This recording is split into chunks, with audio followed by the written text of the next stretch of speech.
আপনার রাইস কুকারের এক সাইডে ভাত পুড়ে যায়, আরেকদিকে পানি পানি থাকে। এটা কেন হয় জানেন? এই যে দেখেন, আপনার রাইস কুকারের কয়েলটা একটু উপরের দিকে হালকা নাড়াচাড়া করে দেখেন, যদি এইরকম দেখেন যে ঢক হয়ে গেছে, তাহলে বুঝতে হবে নিচের দিকে এটা তলায় গেছে। কেন তলায় গেল? কারণ আপনার অতিরিক্ত ভাতের মার সেখানে পড়তো। বিশ্বাস হচ্ছে না? আমি খুলে দেখাচ্ছি এবং ভালো করে লক্ষ্য করুন, ভিডিওটা শেয়ার করবেন যাতে সকলে বিষয়গুলো সম্পর্কে অবগত থাকতে পারে। এই যে দেখেন, ভিতরে একবারে ঝাঁঝরা হয়ে গেছে, অতিরিক্ত মার পড়ার কারণে এমনটা হয়েছে।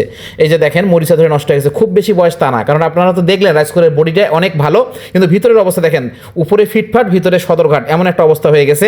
তো এই অবস্থা হলে আপনাদের রাইস কুকারে এমন সমস্যা দেখাবে। দেখেন কোনো মানে একটা পরিস্থিতিটা দেখেন ভিতরে কেমন হয়ে গেছে। কয়েলটা কার উপরে আসলে বসানো থাকবে, যার উপরে বসানো থাকবে সেই স্থানটাই তো নষ্ট হয়ে গেছে মরিচা ধরে। তো এমন সমস্যা যে হয় সেটা দেখেন কি পরিমাণে মাড়ের যে অংশগুলো নিচের তলাতে দেখেন কি পরিমাণে আটকে আছে। অবশ্যই আপনারা যখন মাড় যেভাবেই রান্না করেন না কেন, মাড় যাতে রাইস কুকারের ভিতরের দিকে না আসে, আর রাইস কুকারের ভিতরে মাড় আসবে না, এই নিয়ে একটা টিপস আমি নিয়ে ভিডিও দিয়েছি। কারণ আপনারা যখন ভাত বসাচ্ছেন, ভাত রান্না হওয়ার থকবক করবে, এর পূর্বে ঢাকনাটা কিছু সময়ের জন্য আলাদা করে রাখবেন। এরপরে যখন মাঠটা কমে যাবে তখন আবার ঢাকনাটা দেন, এইভাবে ব্যবহার করেন, দেখবেন যে অনেক দিন রাইস কুকার টেকসই হবে। ধন্যবাদ সকলকে, ভিডিওটা অবশ্যই শেয়ার করবেন।